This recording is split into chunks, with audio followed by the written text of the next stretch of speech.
Olá pessoal, meu assunto na aula de hoje é a energia nuclear. Vou olhar aqui então as anotações que eu fiz para essa aula. Bom, vou começar com alguns dados básicos. Energia nuclear é a energia liberada a partir de uma reação nuclear, feita para produzir calor e, a partir desse calor, a eletricidade. Essa reação nuclear ela ocorre dentro de um reator a partir da divisão ou fissão do urânio, especificamente um isótopo, ou seja, uma variante do urânio, que é o urânio número 235. Vou falar um pouco mais adiante sobre o que é esse urânio. A energia nuclear, ela representa cerca de 6% da energia primária global. Lembre-se da aula sobre a matriz da energia primária, 6% é bastante coisa. No campo da produção de eletricidade, né, a matriz nuclear, né, a energia nuclear é responsável por 15% da eletricidade produzida e consumida no planeta. Existem atualmente em torno de 450 reatores nucleares em operação, espalhados por 31 países.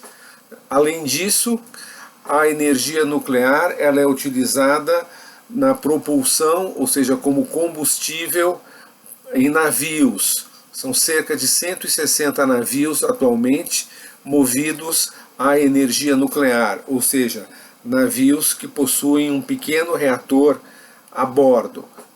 Usa-se também a energia nuclear na medicina, né, em pequenas quantidades. Né, a energia nuclear ela é utilizada sobretudo em tratamentos de câncer por meio da radioterapia. O marco inicial da energia nuclear são as pesquisas de Albert Einstein no início do século XX, as descobertas de Einstein sobre a relação entre massa e energia, né, que tem como símbolo, né, como elemento principal, a famosa teoria da relatividade, que eu não vou explicar aqui, né, até mesmo porque a minha área de formação não é a física. A trajetória da energia nuclear ela é muito associada ao seu uso militar. Ela foi desenvolvida inicialmente para isso, para ser usada na guerra, né, sobretudo na Segunda Guerra Mundial, né, onde se ocorreu, né, uma disputa, uma espécie de corrida entre os físicos da Alemanha nazista, de um lado, e de outro lado os físicos que trabalharam ligados ao governo dos Estados Unidos, uma corrida para a criação da bomba atômica, que acabou, né, sendo vencida pelos Estados Unidos. A primeira reação nuclear, né, produzida nesse contexto ocorreu em 1942, nos marcos do projeto Manhattan, que foi o empreendimento de construção da bomba atômica, né, nos Estados Unidos. Como resultado desse projeto, houve a explosão da primeira bomba atômica no deserto, um lugar chamado Los Alamos, no estado do Novo México, Estados Unidos, em 1945.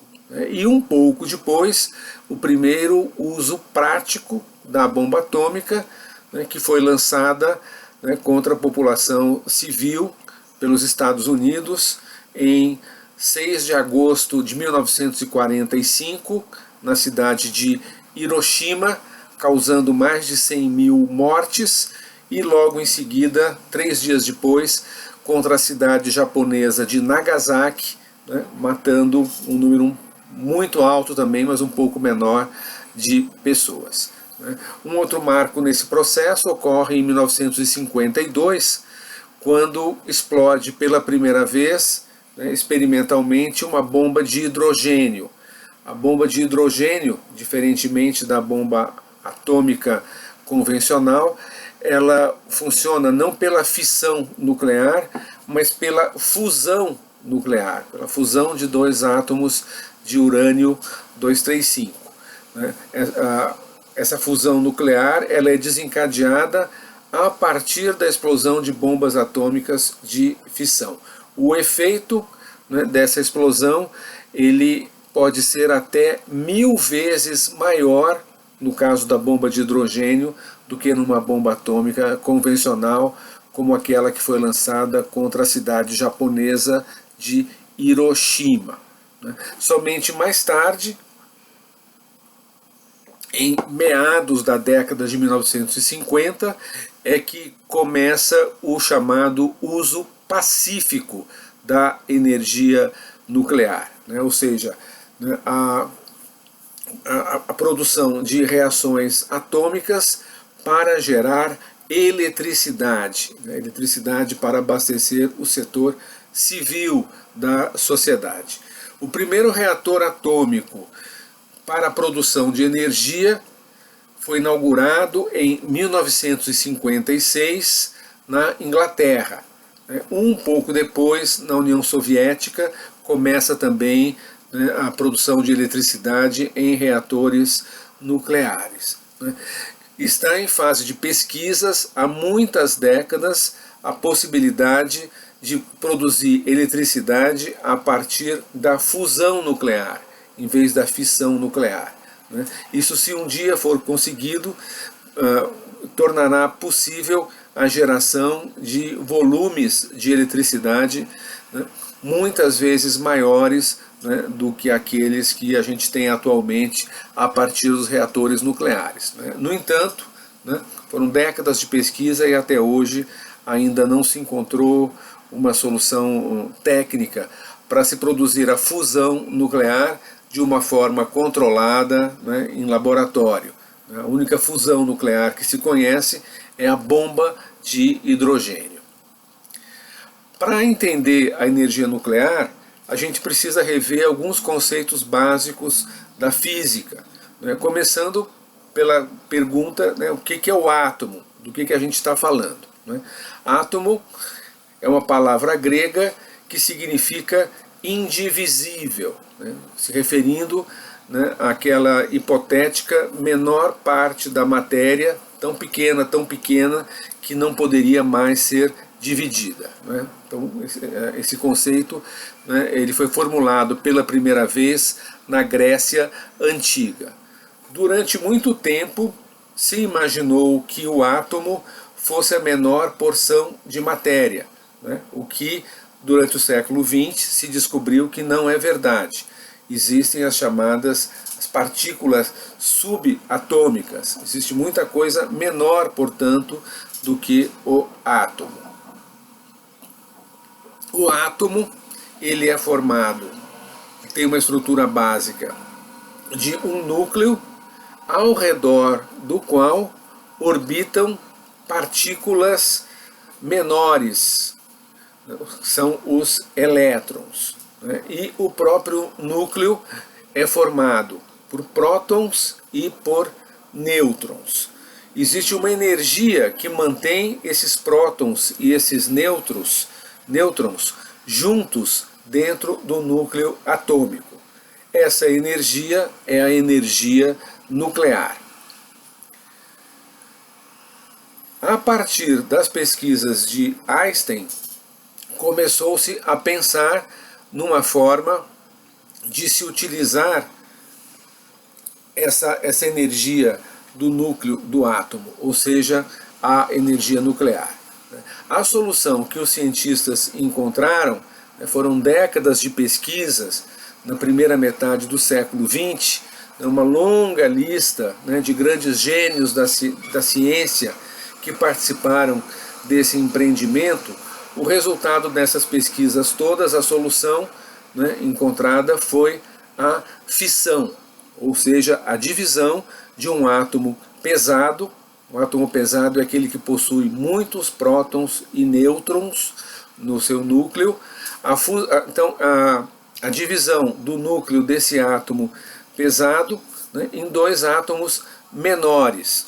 Né, e o meio encontrado para isso foi o de bombardear esse núcleo com um nêutron. Né. A divisão do núcleo desse átomo de urânio, desse átomo pesado, libera energia em forma de calor. Essa é a energia nuclear. Né. A particularidade do urânio 235, que é aquele átomo que é utilizado como combustível nos reatores nucleares, aquele átomo que é dividido para gerar energia, a particularidade desse urânio 235 é que o núcleo dele pode ser dividido artificialmente. Quando isso acontece, quando o 235 é dividido, se liberam 2 a 3 nêutrons que são lançados contra outros átomos de U235, que por sua vez também se dividem, né? E esse processo então ele se torna uma reação em cadeia, né? Que vai liberar, né, uma enorme quantidade de energia. Essa é a energia nuclear, é disso que se está falando. Para a gente entender a produção da energia nuclear, né, é necessário levar em conta o processo do enriquecimento do urânio. Né? O que é isso? O problema da energia nuclear é que esse urânio 235, né, aquele que se presta a esse processo de fissão, é um elemento, esse U235 é um elemento muito raro na natureza. Em cada 1000 átomos de urânio que são encontrados, apenas 7 são desse isótopo, ou seja, dessa variante chamada de U235.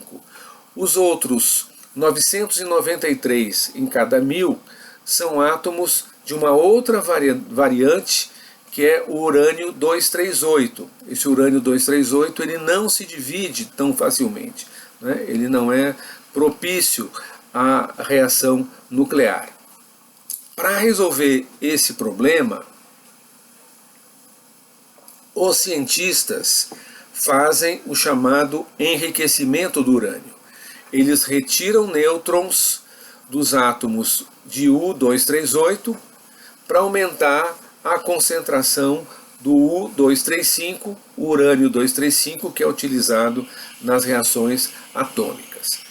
Num reator atômico comum, é suficiente uma concentração de 3% a 5% de urânio 235, ou seja, muito mais do que aqueles 0,7% existentes na natureza.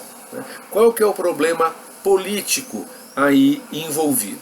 É que esse processo, né, técnico utilizado para se conseguir a concentração de 3 a 5% de U235 necessários para se ter o combustível num reator nuclear para geração de eletricidade, esse mesmo processo, essa mesma tecnologia, ela é utilizada para se obter concentrações muito maiores de U235, podendo chegar até os 90%, né, que é o ponto em que essa reação pode se tornar incontrolável. Esses 90% é a concentração de U235 utilizados na bomba atômica. Portanto, o mesmo processo de enriquecimento de urânio feito para o uso pacífico da energia nuclear, esse mesmo processo ele pode se prestar para o uso militar do átomo, viabilizando a construção da bomba. É por isso que os reatores nucleares no mundo inteiro, né, e a difusão, a posse da tecnologia nuclear são objetos de preocupação no âmbito político em escala global. Como é que funciona o reator nuclear? Como é que se obtém essa energia? A reação nuclear né, a reação nuclear utilizada para a geração de eletricidade, ela ocorre de uma forma controlada dentro de um reator nuclear. Essa reação, né, que eu descrevi agora há pouco, essa divisão, né, de uma certa quantidade de urânio 235 numa reação em cadeia, essa reação em cadeia ela vai liberar energia, ela vai gerar uma alta intensidade de calor. O calor dentro de um reator nuclear, ele oscila em torno dos 600 graus Celsius, uma temperatura extremamente elevada. Essa temperatura, se ela não for mitigada, moderada, ela provocará o derretimento do próprio reator, né? O que seria uma grande catástrofe, né? E inviabilizaria todo o processo, evidentemente, de produção de eletricidade. Para diminuir essa temperatura extremamente elevada dentro do reator nuclear, para evitar o derretimento, né, desse próprio reator, se utiliza a água para resfriar, né, a reação nuclear. Né? Nesse processo de se utilizar a água, né, para controlar a alta temperatura da reação, obtém-se como resultado um grande volume de vapor, um vapor extremamente quente, né, liberado em alta velocidade. Né? Esse vapor muito quente, em alta velocidade, ele faz girar uma turbina. Essa turbina girando, ela aciona um dínamo. A gente tem a partir daí o mesmo processo de geração de eletricidade a partir do calor, que já se conhece e já se usa, né, em ampla escala nas usinas térmicas convencionais. Então é o mesmo processo da geração de eletricidade a partir do carvão, a partir do gás natural, a partir do petróleo, a partir do bagaço da cana, etc. É um processo de geração de eletricidade pelo meio térmico, né, a partir do vapor, né, do vapor de água. Né. A única diferença é qual é o combustível, né, que vai ser utilizado para esquentar essa água, gerando o vapor. Né. Numa usina nuclear, o combustível é o urânio submetido a um processo de fissão, né, de divisão controlada. Né.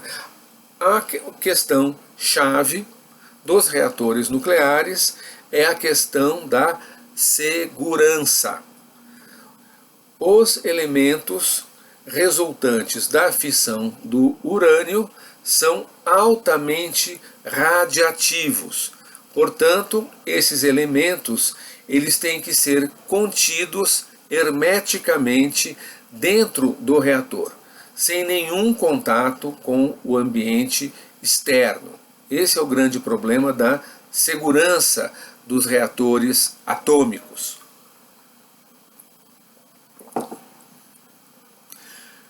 O grande risco num reator atômico é o vazamento dessa radioatividade. Já ocorreram muitos casos de acidentes que foram mantidos dentro do reator. Um reator nuclear, normalmente, ele tem várias camadas de segurança, né, de tal maneira que se ocorre algum tipo de vazamento no núcleo do reator, esse vazamento é imediatamente contido numa camada subsequente, camadas sucessivas de contenção, né, da radioatividade. Né. Os 3 casos mais graves de acidentes em que houve vazamento da radioatividade de reatores nucleares foram para o meio ambiente, né, que são citados na literatura, que são referências, são 3 casos. O primeiro deles, que é aquele caso que acendeu ali um sinal de alerta, um alerta vermelho piscando para os riscos da energia nuclear ocorreu nos Estados Unidos em 1979, num lugar chamado Three Mile Island, na costa leste dos Estados Unidos. Lá ocorreu um derretimento parcial de um reator, liberando gases radioativos para o meio ambiente.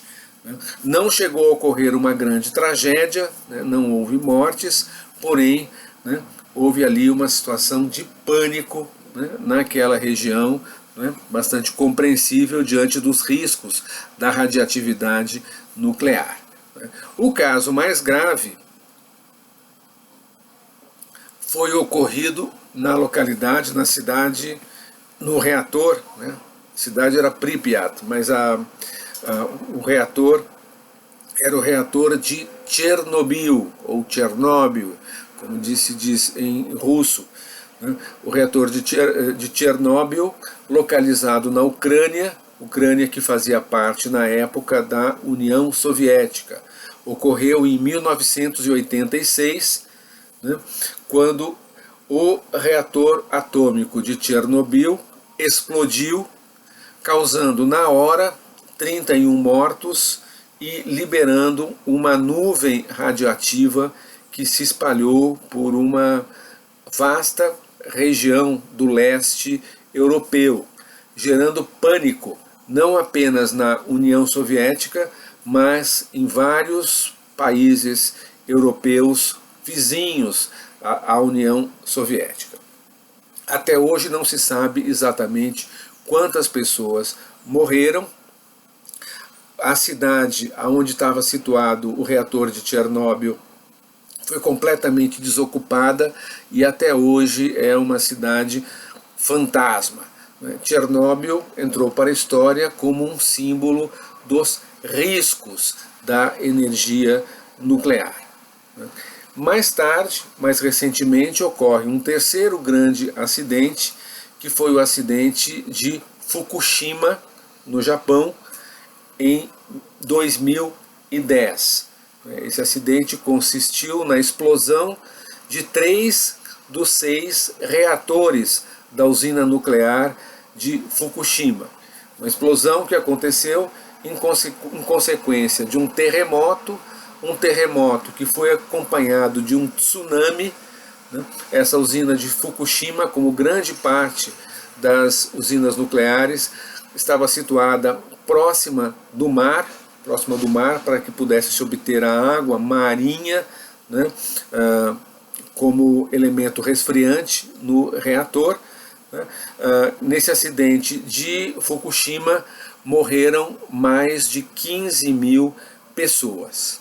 O agravante, no caso de Fukushima, é que se tratava de um reator atômico de última geração, com a mais avançada tecnologia de segurança para os reatores nucleares. E mesmo assim aconteceu um acidente.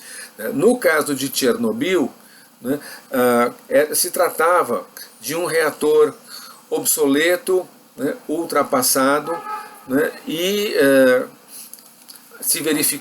foram verificados na explosão de Chernobyl uma sucessão enorme de erros humanos, de falhas nos procedimentos de segurança, que explicam as explosões lá ocorridas. Então, no caso de Chernobyl, os defensores da energia nuclear tinham um forte argumento para se defender, argumentando em favor da segurança dos reatores, apesar do que ocorreu em Chernobyl. Lá era tecnologia velha e utilizada de uma forma irresponsável. Mas em Fukushima isso não aconteceu. Ainda assim, por uma catástrofe da natureza, se deu esse acidente nuclear tão grave no Japão, grave ao ponto de levar o Japão a se afastar. Desde 2010, o Japão vem caindo fora da energia nuclear.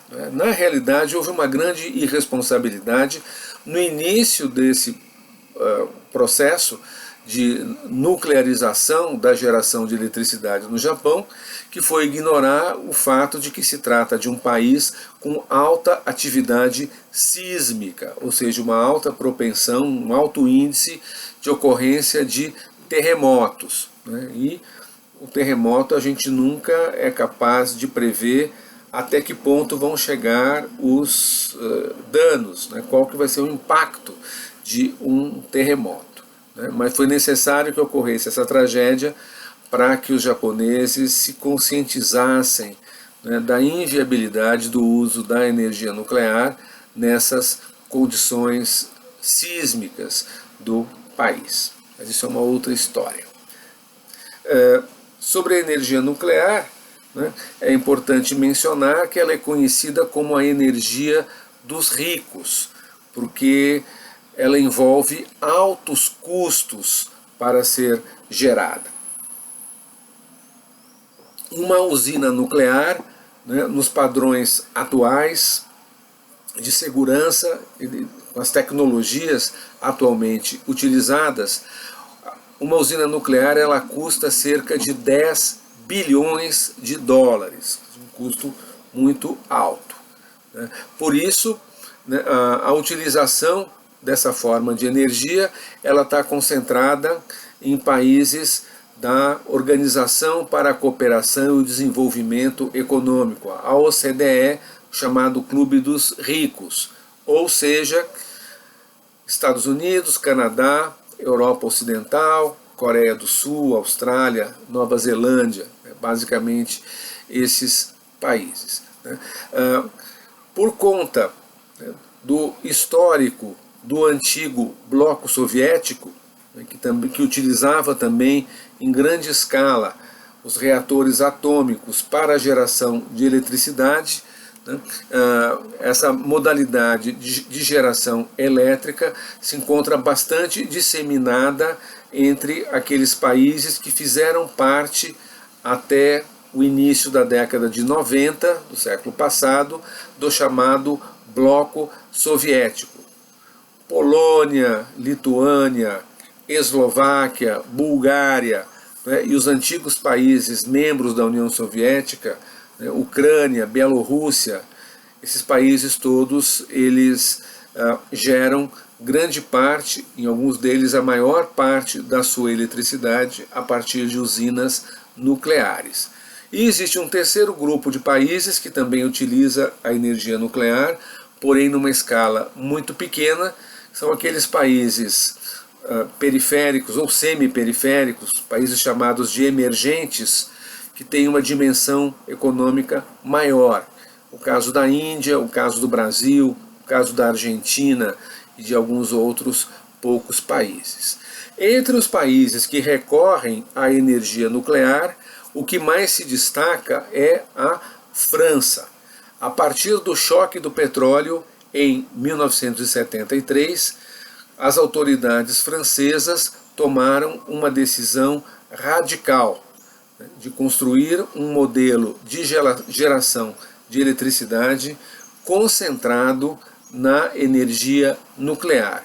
Isso porque a França não tem petróleo, não tem gás natural, os rios franceses não são propícios à geração de hidroeletricidade, né? Portanto, para garantir a segurança energética da França, decidiu-se, no pós-1973, construir de uma forma acelerada uma grande quantidade de usinas atômicas.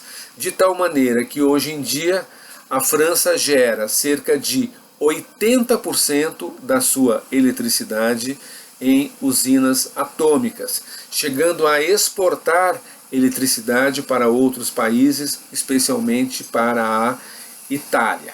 Até hoje nunca aconteceu nenhum acidente que se tenha conhecimento, algum acidente relevante na França, né, o que explica um alto grau de apoio da sociedade francesa à matriz elétrica baseada nas usinas nucleares. Outros países que também se destacam por produzirem mais de 40% da sua eletricidade em usinas nucleares são a Bélgica, a Ucrânia e a Coreia do Sul. Entre as maiores economias do mundo, o Reino Unido produz 20% da sua eletricidade em reatores atômicos. Os Estados Unidos produzem atualmente 19% da eletricidade, né, na forma de energia nuclear, e a Rússia 16%. Além do Japão, existem outros 2 países que decidiram, né, nos anos recentes, abandonar a energia nuclear por razões de segurança. Esses países são a Alemanha. A Alemanha produz atualmente cerca de 30% da sua eletricidade na forma nuclear, mas a Alemanha está gradualmente fechando os seus reatores nucleares sem substituí-los por outros. E também a Suécia, né, decidiu seguir pelo mesmo caminho, né, abandonando gradativamente o uso da energia nuclear. Esse abandono ele se dá dessa forma. Espera-se o reator nuclear, ou seja, a usina nuclear, vencer o seu prazo de validade, o período em que ele é utilizado com segurança. Esses períodos variam de 20 a 30 anos. E depois desse tempo o reator ele tem que ser fechado, né, lacrado completamente, etc. Aquilo vai virar uma área morta, sem qualquer tipo de atividade humana, pelos próximos séculos, né? E essa usina nuclear ela não é substituída por uma nova, de tal maneira que depois de um certo tempo, né, o país deixa de produzir a energia nuclear. Né? Em contraste com o que está acontecendo na Alemanha e na Suécia e no Japão, nós temos o caso da China. Né? A China, pela sua carência de energia, a China decidiu então produzir energia de todos os meios possíveis, sobretudo aqueles meios que não impactam o aquecimento global, que eu vou falar logo adiante. A China tem um plano de rápida expansão da produção de energia nuclear. No momento, apenas 3,4% da eletricidade na China é produzida, né, pela matriz nuclear. 3,4% na China é muita energia, né, embora seja pouco no conjunto da matriz energética e da matriz elétrica chinesa. Atualmente a China tem 23 usinas nucleares em funcionamento. O plano do governo chinês é chegar a 110 usinas nucleares na China, ou seja, quadruplicar ao longo das próximas décadas, né, a produção de energia nuclear na China. No caso do Brasil, apenas 3% da nossa eletricidade é produzida por usinas nucleares, situadas todas no estado do Rio de Janeiro, no município de Angra dos Reis. Lá estão as usinas de Angra 1 e Angra 2 em funcionamento, e uma terceira, que é Angra 3, em construção, né, até onde eu sei, já próxima, né, da possibilidade de ser inaugurada. A energia nuclear, né, agora vamos entrar rapidamente nesse assunto. A energia nuclear é a forma mais polêmica de geração de energia.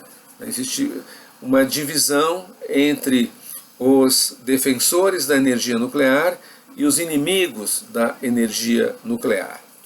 Nessa polêmica, né, vem à tona as vantagens e as desvantagens da utilização da energia nuclear com fins pacíficos para a geração de eletricidade. Vamos falar primeiro sobre as vantagens. Em primeiro lugar, né, a grande vantagem é a possibilidade de se obter um imenso volume de energia a partir de uma quantidade de combustível bastante pequena. Para a gente obter a mesma energia produzida por um reator atômico de tamanho médio, é necessário, se a gente for produzir a mesma quantidade de energia na forma hidrelétrica, é necessário inundar uma imensa área, né, afetando a natureza daquela região, né, e as pessoas daquela região que vão ter que ser removidas. Né. Da mesma forma, para a gente produzir em energia eólica, né, a mesma eletricidade que se produz numa usina atômica, seria necessário, ou é necessário, ocupar milhares de hectares com turbinas eólicas. Você consegue a mesma energia, né, ocupando um território extremamente pequeno, com uma pequena quantidade de combustível, uma pequena quantidade de urânio 235. Outra grande vantagem da energia nuclear, uma vantagem que no início ela era irrelevante, porque quando começou-se a utilizar a energia nuclear, né, não se conhecia, né, o fenômeno do efeito estufa, né, como um dado altamente nocivo e preocupante, né, da questão ambiental no mundo. A energia nuclear ela começou a ser utilizada pelas suas vantagens na geração de energia. Mas, né, atualmente se valoriza cada vez mais o fato de que a energia nuclear não emite CO2, né, ou seja, o impacto sobre o aquecimento global é zero, né, e não gera poluição. Aquela fumaça branca que a gente vê nas fotografias de reatores nucleares, sempre tem uma fumacinha branca saindo dali, a gente não precisa se preocupar, porque aquilo é apenas vapor, vapor totalmente inofensivo, né, que não contém nenhum tipo de radioatividade. Outra vantagem da energia nuclear é que ela gera um resíduo bastante pequeno. Esse lixo atômico, né, aqueles restos do urânio que não vão ser mais aproveitados no reator, eles podem ser isolados e armazenados, né, com uma blindagem enorme para não vazar radiação em espaços muito pequenos. Outra vantagem é o fato de que o combustível utilizado nos reatores nucleares, ou seja, o urânio, ele existe na natureza em grandes quantidades. Né? Por mais que se amplie, né, a utilização da energia nuclear, ainda deve levar muito tempo até que se verifique, né, ali um risco de escassez da forma como se verifica hoje o risco de escassez do petróleo. Né? Outra vantagem é que se trata de uma fonte confiável de energia, uma energia de estoque, né? Aquilo que os engenheiros chamam de energia firme, né? Aquela energia com a qual, né, você pode contar, faça frio ou faça calor, de noite ou de dia, em qualquer lugar do mundo, basta ter o reator funcionando para se ter aquela eletricidade garantida, sem estar submetida a nenhum fator da natureza, né, aos ventos, à chuva, ao calor, ao frio e assim por diante. Portanto, né, esse fornecimento regular de energia garantido, ele é perfeito para ser combinado na utilização prática com o uso de fontes renováveis. A energia eólica, a energia solar, ou seja, energias de fluxo, limpas, renováveis, etc., sem as questões polêmicas envolvidas na energia nuclear, né? O ideal é que a utilização desses renováveis seja combinado, né, com fontes de energia garantidas, regulares, né, de tal maneira que, se houver uma diminuição do volume de energia, né, gerado pela fonte solar ou eólica, possa entrar em ação a energia térmica gerada a partir da energia nuclear, ou do carvão, ou do gás, e assim por diante. E no caso da energia nuclear, com um impacto zero sobre o aquecimento global, né? E por fim, né, outra vantagem, né, que é muito propagandeada pelos defensores da energia nuclear, né, é o fato de que cada vez mais tem se ampliado as margens de segurança dos reatores atômicos, né? A contrapartida disso é que são cada vez mais caros, né? Mas argumenta-se muito que os níveis de segurança, né, são cada vez maiores nos reatores, né? Isso pelo uso do princípio da redundância, ou seja, camadas sucessivas de proteção. A redundância é aquele princípio que faz com que um paraquedista, ao se lançar de um avião, né, aquela loucura que eu jamais teria coragem de fazer, o paraquedista, quando ele se joga de um avião, ele carrega 2 paraquedas, né, quando na verdade um paraquedas já é suficiente para amortecer a queda e levar supostamente em segurança o paraquedista até o chão. Mas se o primeiro paraquedas der algum defeito e não se abrir, ele tem ali um segundo paraquedas. Aí realmente, convenhamos, tem que ter muito azar para 2 paraquedas falharem ao mesmo tempo. Então esse é o princípio da redundância, que é utilizado nos reatores nucleares. É tudo feito para não vazar radiação, mas se vazar, tem uma outra camada que vai conter o vazamento. Se vazar pela segunda camada, ainda tem uma terceira, né? Quer dizer, uma radiação, para ultrapassar todas essas camadas, né, de proteção, ela tem que ter muita vontade mesmo de sair para o meio ambiente matando gente, o que não é muito provável. As desvantagens da energia nuclear. A desvantagem maior de todas, né, que é bastante óbvia, é a alta letalidade da radiação, né? É muito difícil sair uma radiação de um reator, mas quando escapa, quando isso acontece, o efeito é catastrófico, né? E existem muitas outras catástrofes, algumas delas associadas, né, a acidentes na geração de energia e catástrofes de mais variados tipos, né? A particularidade desta catástrofe gerada pela disseminação descontrolada de radiação atômica no meio ambiente é que ela tem um impacto muito maior do que o de qualquer outro tipo de acidente, né? A radioatividade atômica, ela causa morte, né, com a particularidade que não são só aquelas mortes imediatas ao se receber a radiação nuclear, mas também as mortes no médio e no longo prazo. Pessoas vão morrendo em consequência de uma tragédia nuclear ao longo de muitos anos, né, em geral de câncer, né, do câncer causado por esse tipo de radiação. E não só o câncer, mas também mutações genéticas. As pessoas que vão gerar filhos e que foram atingidas pela radiação nuclear, né, muitas vezes, né, elas geram, enfim, bebês com graves deformações, né? E se trata de um risco invisível.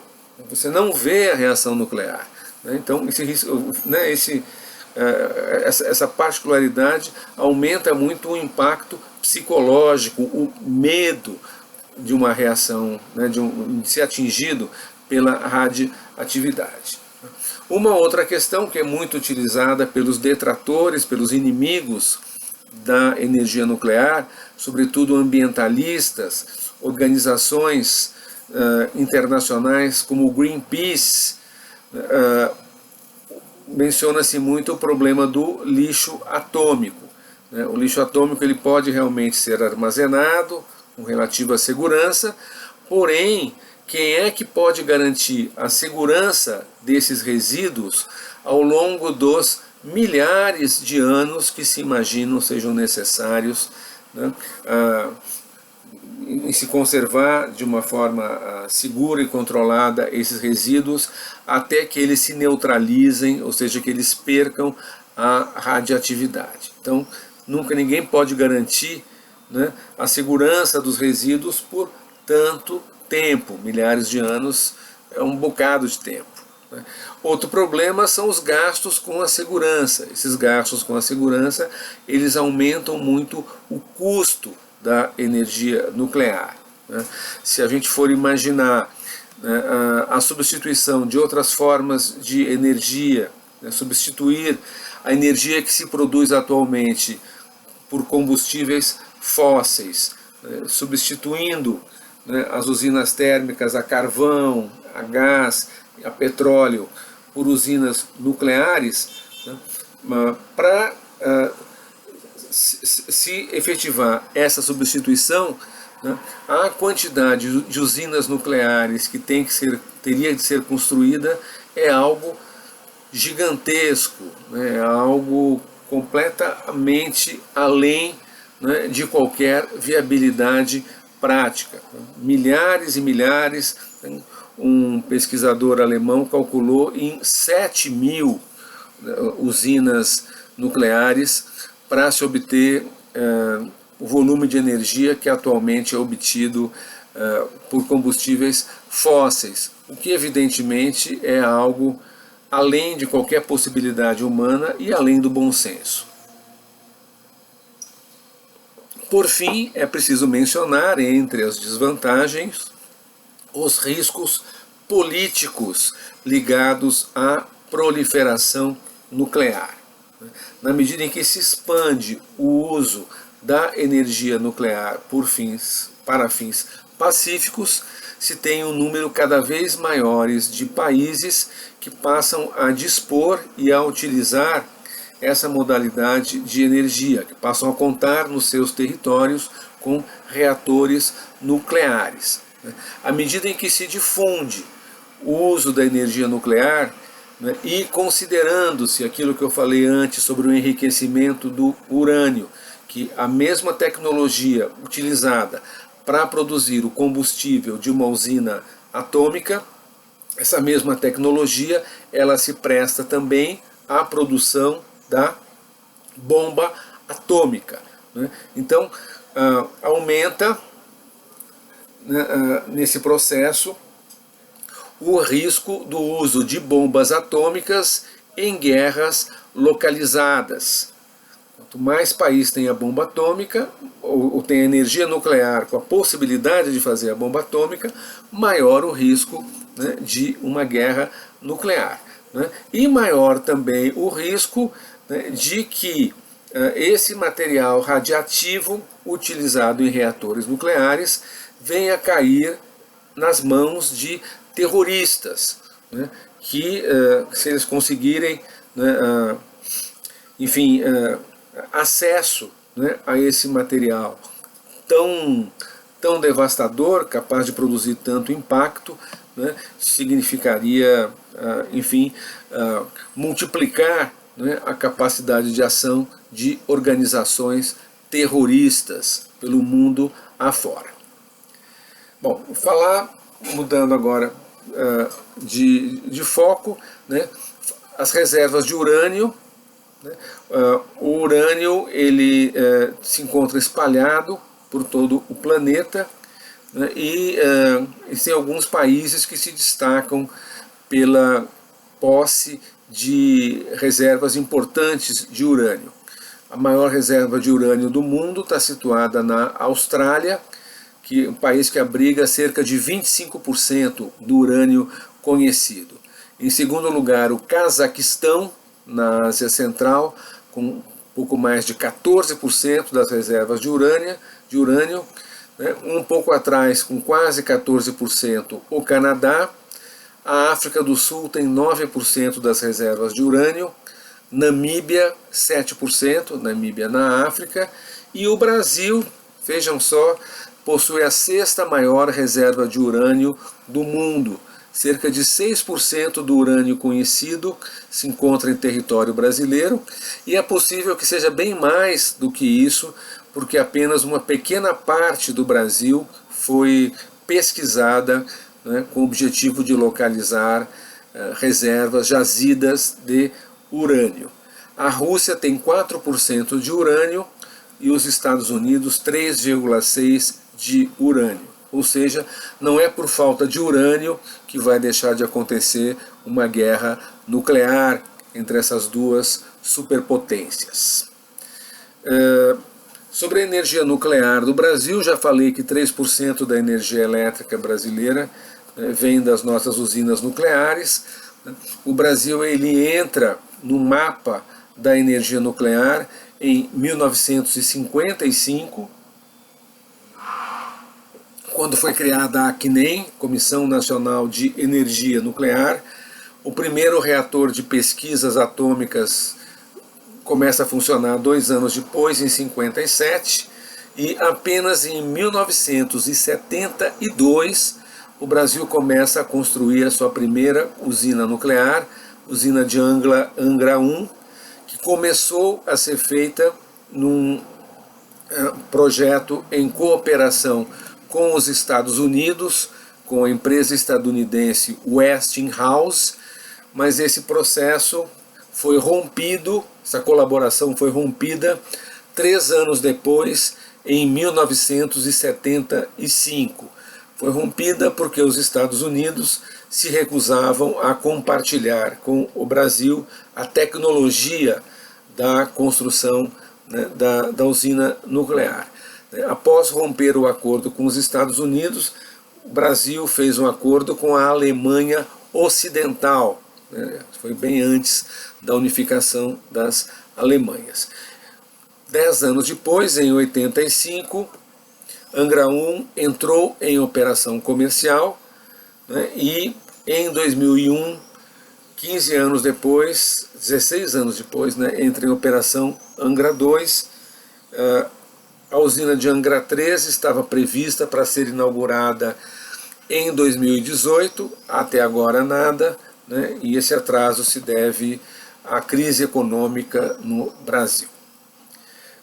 Por fim, né, falar um pouco sobre o problema da proliferação nuclear, né, um problema político ligado à geração de energia. O marco jurídico, né, do debate sobre a proliferação nuclear é o TNP. TNP é o Tratado de Não Proliferação Nuclear, um tratado que passou a vigorar no início da década de 1970 e que atualmente ele tem a adesão de quase todos os países do mundo. O TNP é o tratado mais desigual que existe.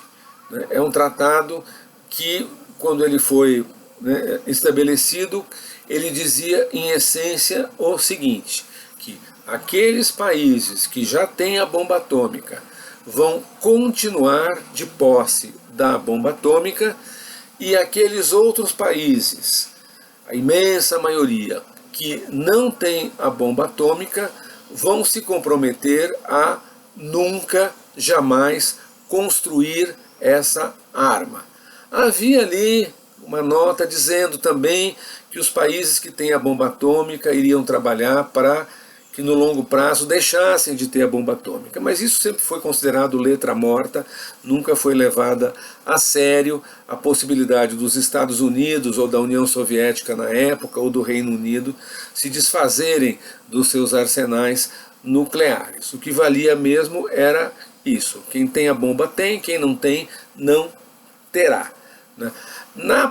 Esses países que tinham a bomba atômica na época, né, que garantiram pelo TNP o monopólio, né, da posse dessas armas de destruição em massa, eram 5.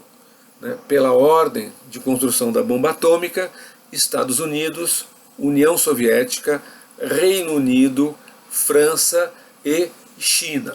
Por uma coincidência, que não é uma simples coincidência, esses 5 países são aqueles 5 membros permanentes do Conselho de Segurança da ONU, né, que é o organismo mais importante da ONU. Países com direito de veto às decisões do Conselho de Segurança. Esse acordo, o TNP, ele foi furado em parte ao longo dos anos. Ali, pela porta dos fundos, pela janela, de maneiras clandestinas, outros países acabaram ingressando no clube nuclear, rompendo aquele monopólio dos 5 membros originais do TNP.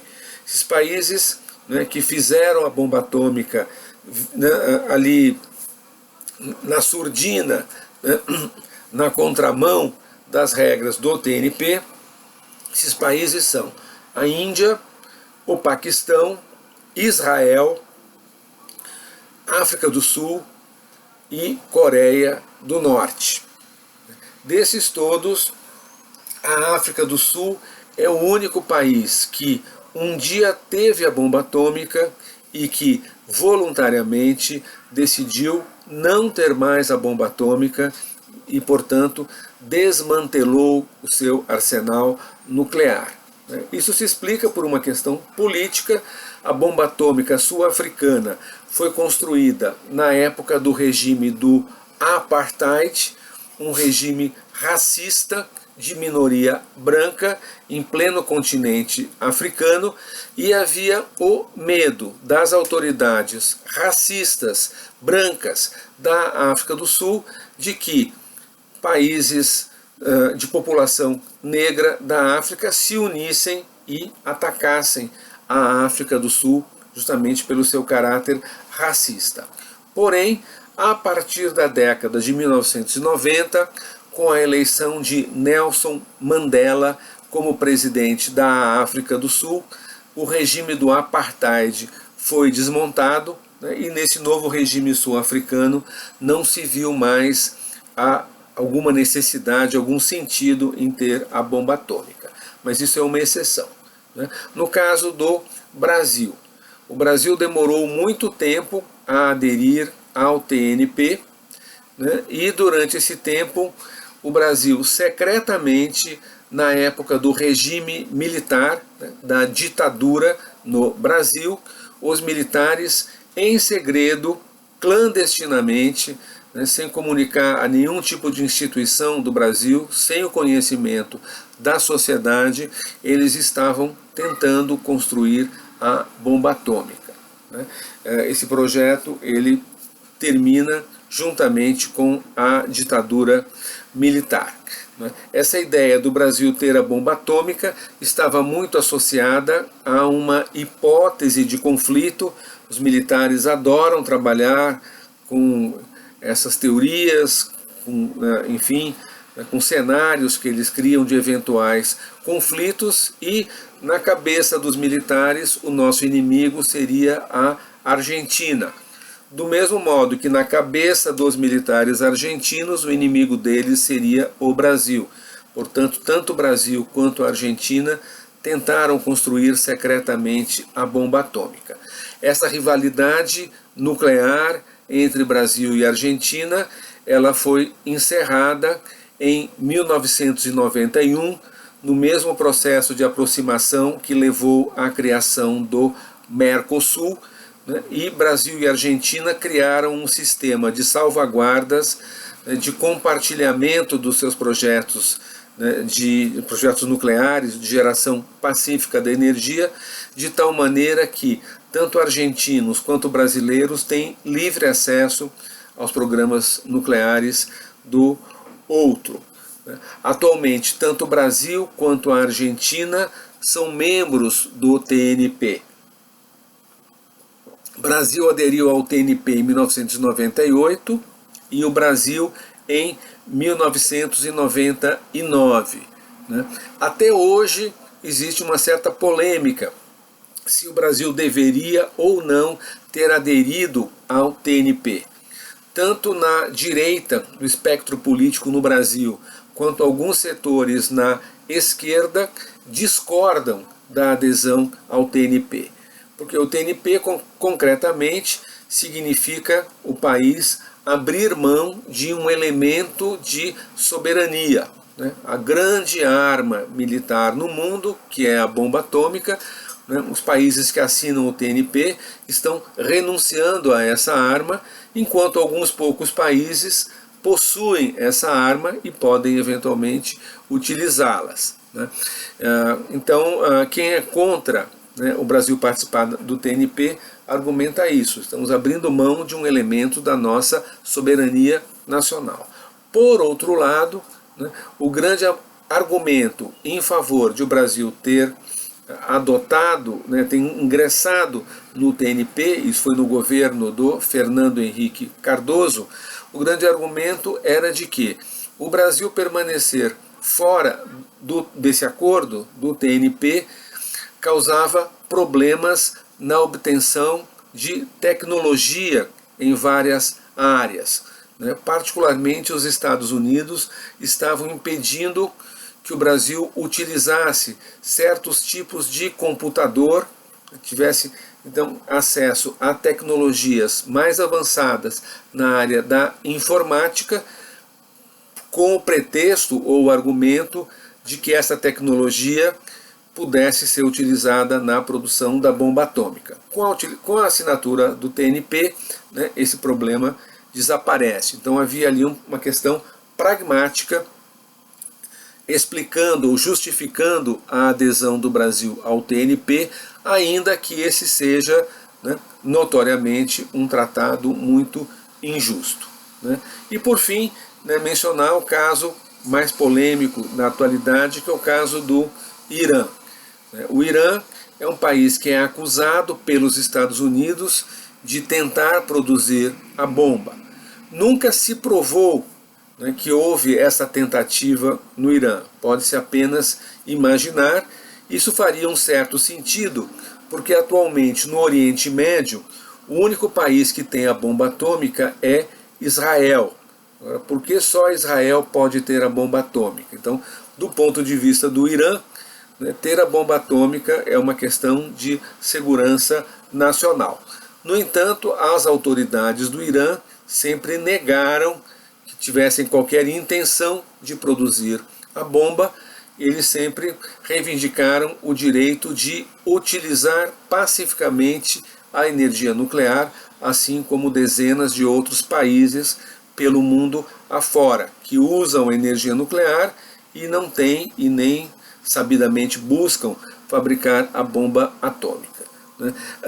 Esse impasse foi supostamente resolvido em 2015, né, quando no governo de Barack Obama, nos Estados Unidos, se fez um grande acordo envolvendo o Irã, países europeus e várias potências, entre elas os Estados Unidos, a Rússia e a China, né, pelo qual o Irã, né, se comprometia, né, a não trabalhar para a fabricação da bomba atômica e a submeter, né, o seu processo de utilização da energia atômica à fiscalização internacional, né, e com isso deixaria gradualmente de sofrer sanções econômicas, né. Era um acordo considerado excelente. No entanto, esse acordo foi rompido pelos Estados Unidos unilateralmente no governo do Donald Trump, né, após a sua posse, né, em 2017. Né. Atualmente, com um novo governo nos Estados Unidos, governo do Joe Biden, né, está em aberto essa questão, né, se os Estados Unidos voltarão a buscar um acordo atômico com o Irã ou não. E com isso eu termino essa aula, né? Espero que ela tenha sido útil a vocês. Então, paro por aqui. Abraços a todos.